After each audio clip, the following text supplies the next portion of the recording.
Sous la pluie battante, Julien courait dans les ruelles pavées du Marais, son cœur tambourinant plus fort que les gouttes qui s'écrasaient sur son visage.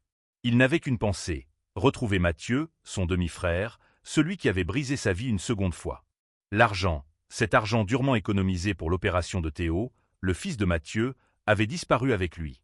Julien s'arrêta net, le souffle court, devant une impasse sombre. Ses poings se serrèrent, ses souvenirs le poignardant comme des éclats de verre. Il revoyait la maison familiale à Lyon, les regards froids de son père, les mots cinglants. « Un fils comme toi, c'est une honte. » À 18 ans, Julien avait été chassé, rejeté pour avoir osé aimer un garçon, Antoine, son premier amour. Les années qui suivirent furent un combat, solitude, petits boulots, nuits dans des foyers parisiens. Mais Julien s'était relevé, construisant une vie modeste mais digne comme libraire dans une petite boutique du 5e arrondissement. Il avait appris à pardonner, à espérer, jusqu'à ce que Mathieu réapparaisse. Mathieu, son demi-frère, né d'un second mariage de leur père, était tout ce que Julien n'était pas, charismatique, audacieux, mais aussi imprévisible. À 28 ans, il était père d'un garçon, Théo, un enfant fragile atteint d'une maladie cardiaque rare. Quand Mathieu avait frappé à sa porte, 6 mois plus tôt, les joues creusées et les yeux suppliants, Julien n'avait pas hésité. Il avait ouvert son cœur et son foyer, malgré les années de silence, malgré les blessures du passé. Théo avait besoin d'une opération coûteuse, et Julien, sans hésiter, avait vidé ses économies, organisé des collectes dans son quartier, convaincu ses amis de donner. L'espoir brillait enfin pour Théo, jusqu'à ce que Mathieu disparaisse avec l'argent. Julien s'adossa contre un mur, la pluie masquant les larmes qui coulaient sur ses joues. Comment avait-il pu être aussi naïf? Mathieu, avec son sourire désarmant, l'avait trahi. Pourtant, quelque chose en Julien refusait d'abandonner. Théo, ce petit garçon aux yeux immenses, n'y était pour rien. Il revoyait son rire timide, ses dessins maladroits offerts après une journée à l'hôpital. Julien devait le sauver, coûte que coûte. Il sortit son téléphone, les doigts tremblants, et composa le numéro de Claire, sa meilleure amie et collègue à la librairie. « Julien, où es-tu » s'écria-t-elle, sa voix teintée d'inquiétude. « Dans le Marais. Je l'ai vu, Claire. Mathieu. Il est là, quelque part. » Elle soupira.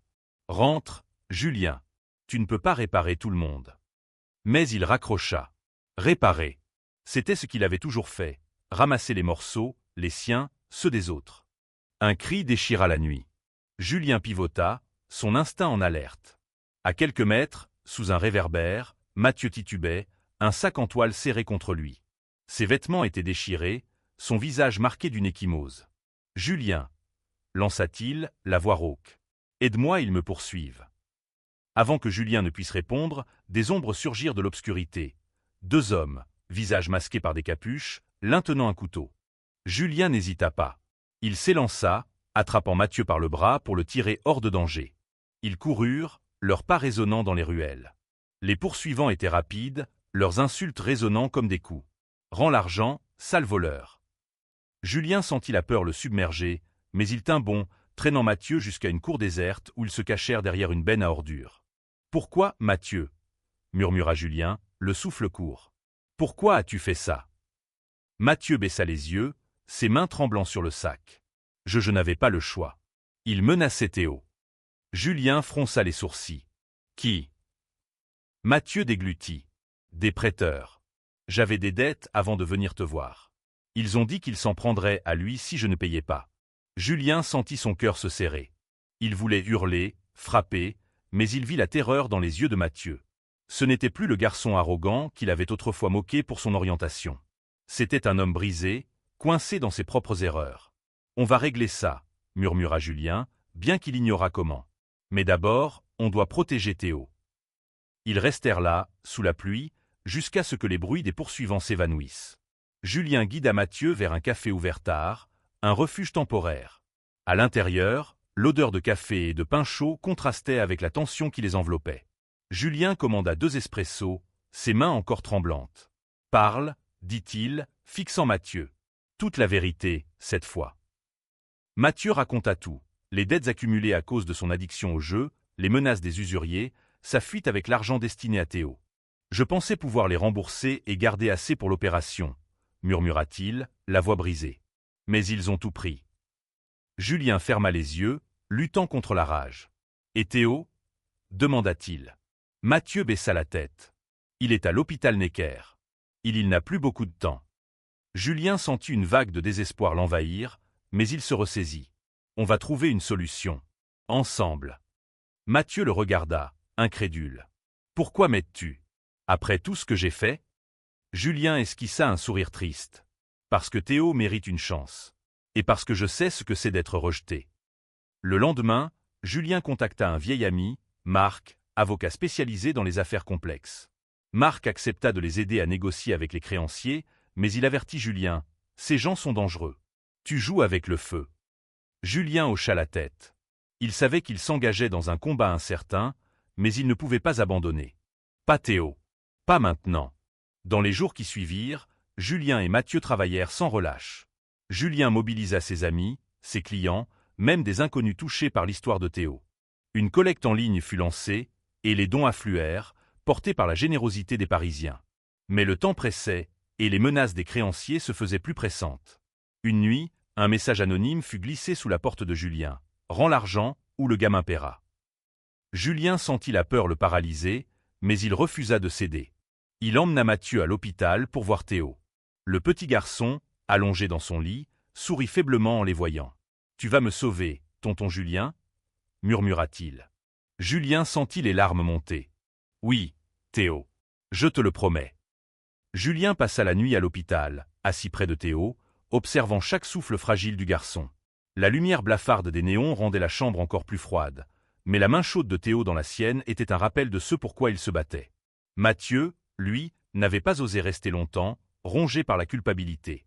Le lendemain matin, Claire rejoignit Julien à l'hôpital, un café fumant à la main. « Tu as une mine affreuse, » dit-elle, posant une main sur son épaule.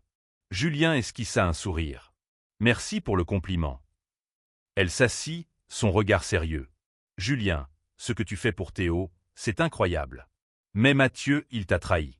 Pourquoi continues-tu » Julien soupira, fixant le sol. « Parce que Théo n'a personne d'autre. Et parce que je veux croire qu'il y a du bon en Mathieu, quelque part. » Claire secoua la tête mais n'insista pas. Elle tendit à Julien une enveloppe. « Les clients de la librairie ont donné ça.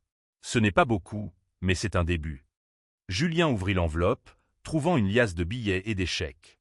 Ses yeux s'embuèrent. « Merci, Claire. Merci à tous. » Pendant ce temps, Mathieu errait dans les rues de Paris, évitant les endroits où il risquait de croiser les hommes qui le traquaient. Il savait qu'il ne plaisantait pas. Lors d'une rencontre dans un bar clandestin, il lui avait montré une photo de Théo à l'hôpital, un avertissement clair. Mathieu s'était senti piégé, déchiré entre la peur et la honte. Il voulait se racheter, mais comment? Il n'avait plus rien à offrir, sauf peut-être la vérité. Il retourna chez Julien, un appartement modeste près de la Seine, décoré de livres et de souvenirs d'une vie simple. Julien était là, penché sur son ordinateur, organisant la collecte en ligne. « Tu es revenu » dit Julien sans lever les yeux.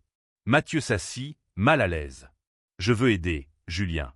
Dis-moi quoi faire. » Julien le fixa, cherchant dans ses yeux une trace de sincérité. « D'abord, tu vas me donner les noms.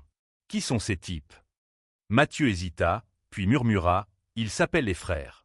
C'est un réseau des prêteurs qui contrôle une partie du milieu à Belleville. Leur chef, Victor, est sans pitié. » Julien nota le nom, déterminé à agir, même si chaque pas semblait le rapprocher d'un précipice. Avec l'aide de Marc, Julien contacta un policier à la retraite, Paul, connu pour ses contacts dans les milieux troubles. Paul accepta de les rencontrer dans un café discret à Montmartre. Sous la lumière tamisée, il écouta leur histoire, son visage ridé impassible. « Les frères, hein » grogna-t-il. « Ce ne sont pas des amateurs. Si vous voulez récupérer l'argent ou protéger le gamin, il faudra jouer malin. » Paul proposa un plan risqué, tendre un piège à Victor en lui faisant croire que Mathieu avait une nouvelle somme à offrir. Julien était réticent, l'idée de manipuler des criminels le terrifiait, mais il n'avait pas d'autre option. Théo avait besoin de l'opération dans moins de 2 semaines, et les fonds collectés, bien que généreux, étaient loin de suffire. Le plan fut mis en place. Mathieu, jouant son rôle, contacta Victor, prétendant avoir trouvé un nouveau bienfaiteur. Le rendez-vous fut fixé dans un entrepôt abandonné près de la gare de l'Est. Julien insista pour accompagner Mathieu, malgré les protestations de Paul. « S'il y a un risque, je veux être là », déclara-t-il. Mathieu, pour la première fois, sembla touché par la détermination de son demi-frère. La nuit du rendez-vous, L'entrepôt était un labyrinthe de caisses poussiéreuses et d'ombres menaçantes. Julien et Mathieu attendaient, le cœur battant, tandis que Paul, caché non loin, surveillait la scène. Victor arriva, flanqué de 2 hommes. Son regard perçant fixe à Mathieu. « L'argent » dit-il simplement. Mathieu tendit un sac, rempli de faux billets fournis par Paul.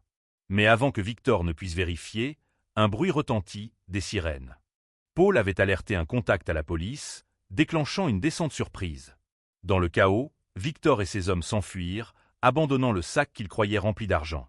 Julien et Mathieu s'échappèrent de justesse, le souffle court, mais indemne.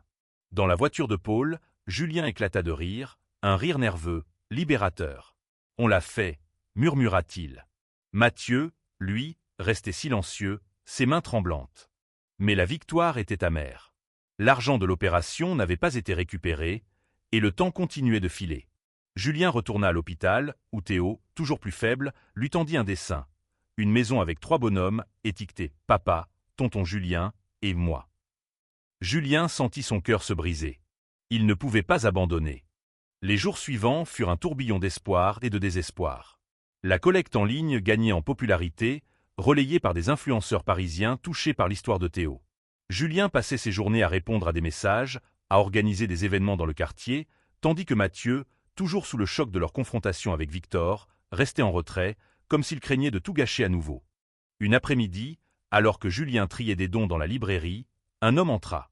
Grand, cheveux poivre et sel, il portait un costume impeccablement taillé. « Julien Moreau » demanda-t-il d'une voix grave.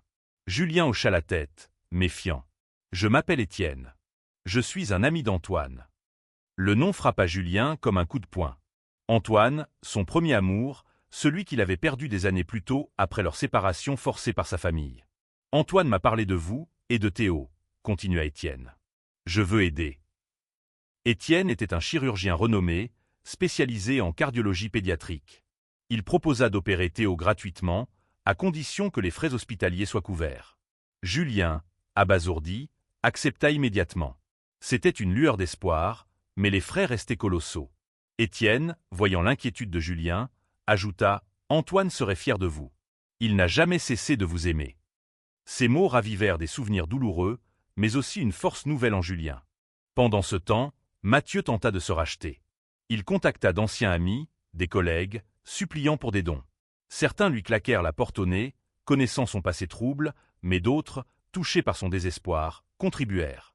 Peu à peu, il commença à regagner la confiance de Julien, même si chaque pas était fragile. Mais les frères n'avaient pas oublié.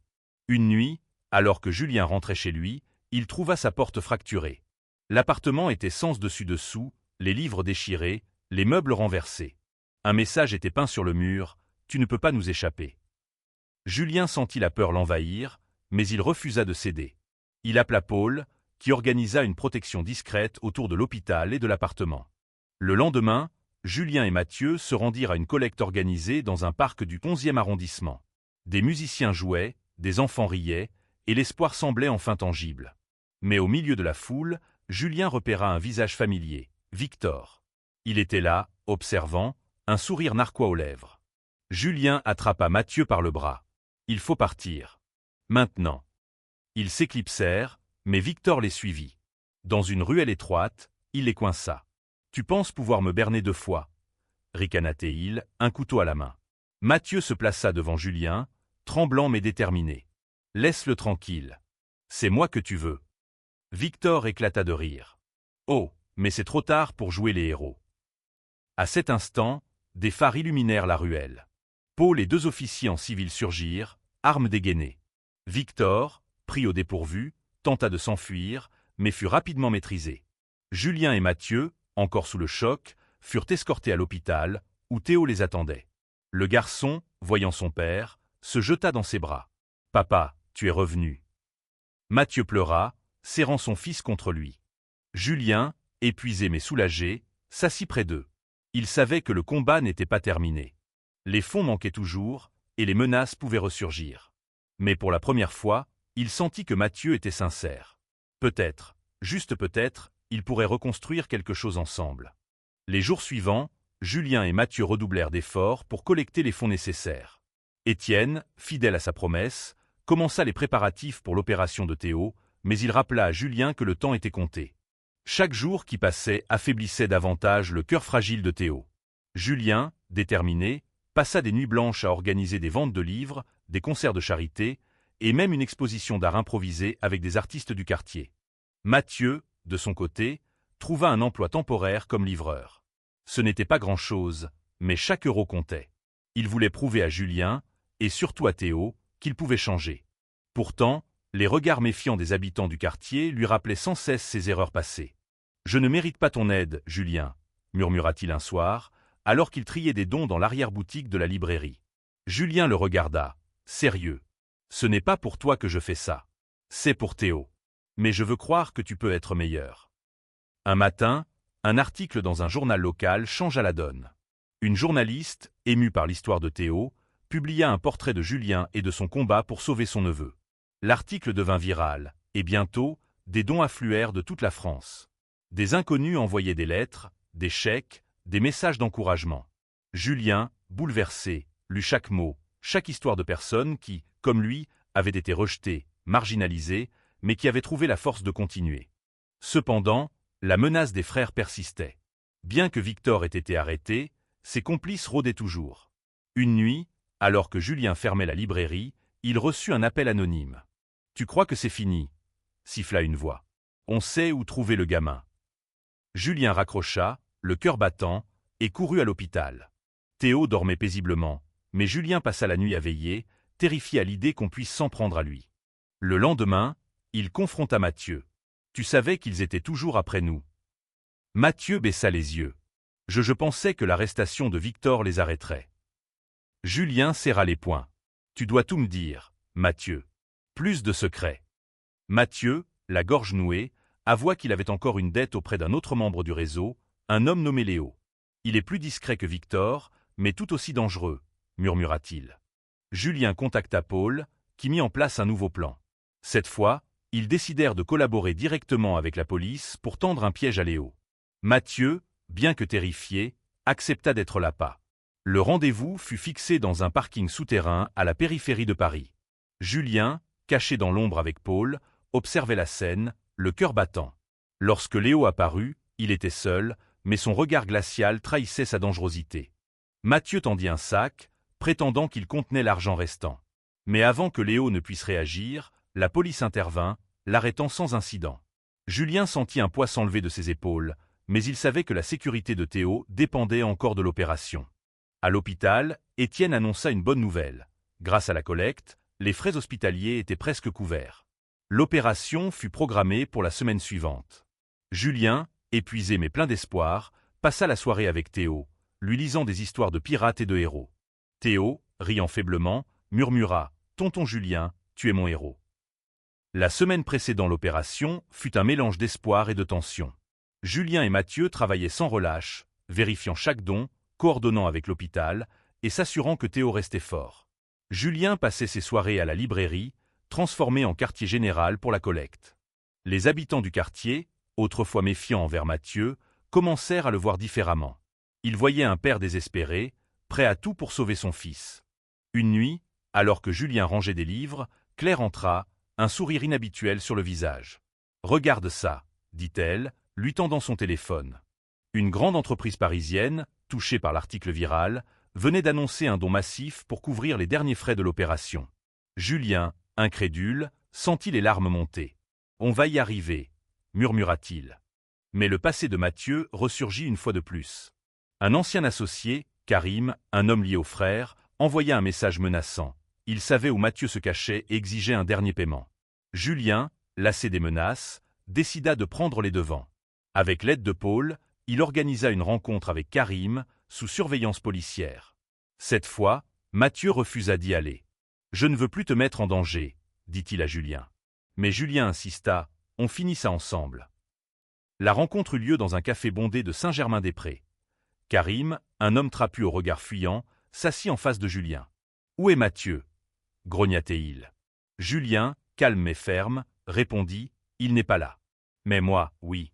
Et je veux que ça s'arrête. » Il tendit une enveloppe, contenant juste assez pour apaiser Karim, un montant négocié avec Paul. Karim, après un long silence, accepta et disparut dans la foule. Julien soupira, espérant que c'était la fin des menaces. À l'hôpital, Théo se préparait pour l'opération. Julien et Mathieu restèrent à ses côtés, tenant chacun une main du garçon. Étienne, vêtu de sa blouse, leur adressa un sourire rassurant. « On va prendre soin de lui », dit-il. Julien hocha la tête, incapable de parler. Mathieu, lui, murmura à Théo, « Je t'aime, mon champion ». L'opération dura des heures. Julien et Mathieu attendaient dans un silence tendu, leurs différends mis de côté. Lorsqu'Étienne sortit enfin, son visage fatigué mais souriant, ils retinrent leur souffle. « Il va bien », annonça-t-il. « Théo est fort. Il va s'en sortir. » Mathieu s'effondra en larmes, et Julien, malgré lui, le serra dans ses bras. Pour la première fois depuis des années, ils étaient unis, non par le sang, mais par l'amour pour Théo. Les jours suivant l'opération, Théo récupérait lentement. Ses joues reprenaient des couleurs, et son rire, bien que faible, résonnait dans la chambre d'hôpital. Julien passait chaque instant libre avec lui, apportant des livres, des jeux, et même un vieux télescope pour observer les étoiles depuis la fenêtre. Mathieu, lui, jonglait entre son travail de livreur et l'hôpital, déterminé à être un père présent. Mais Julien sentait une ombre planer. Bien que les frères semblaient avoir disparu, il craignait que leur influence ne ressurgisse. Il confia ses inquiétudes à Paul, qui le rassura, « On les surveille. Mais tu dois te concentrer sur Théo, maintenant. » Julien acquiesça, mais son instinct lui disait de rester vigilant. Un soir, alors qu'il rentrait chez lui, Julien trouva une lettre glissée sous sa porte. Pas de menace, cette fois, mais une écriture familière, celle d'Antoine. « Julien, je suis à Paris. Étienne m'a tout raconté. Peux-tu me rencontrer ?» Le cœur de Julien s'emballa. Antoine, après toutes ces années. Il voulait refuser, protéger la paix fragile qu'il avait construite, mais une part de lui brûlait de le revoir. Ils se retrouvèrent dans un petit bistrot du Marais. Antoine, désormais âgé de 35 ans, avait les mêmes yeux bleus perçants, mais ses traits portaient les marques du temps. « Je n'ai jamais voulu te laisser partir, » murmura-t-il, la voix tremblante. « Ta famille, ils m'ont forcé. » Julien sentit la colère remonter, mais aussi une douleur plus profonde. « Pourquoi maintenant, Antoine ?» demanda-t-il. Antoine baissa les yeux. « Parce que je vois l'homme que tu es devenu. Et je veux faire partie de ta vie, si tu me laisses une chance. » Julien ne répondit pas immédiatement. Il pensa à Théo, à Mathieu, à tout ce qu'il avait traversé. « J'ai besoin de temps, » dit-il enfin. Antoine hocha la tête, respectant son silence. Ils se séparèrent sous la pluie, Julien le cœur lourd mais étrangement léger. À l'hôpital, Théo progressait. Les médecins étaient optimistes, et Mathieu, pour la première fois, parlait d'avenir, un nouvel appartement, une école pour Théo, une vie loin des erreurs du passé.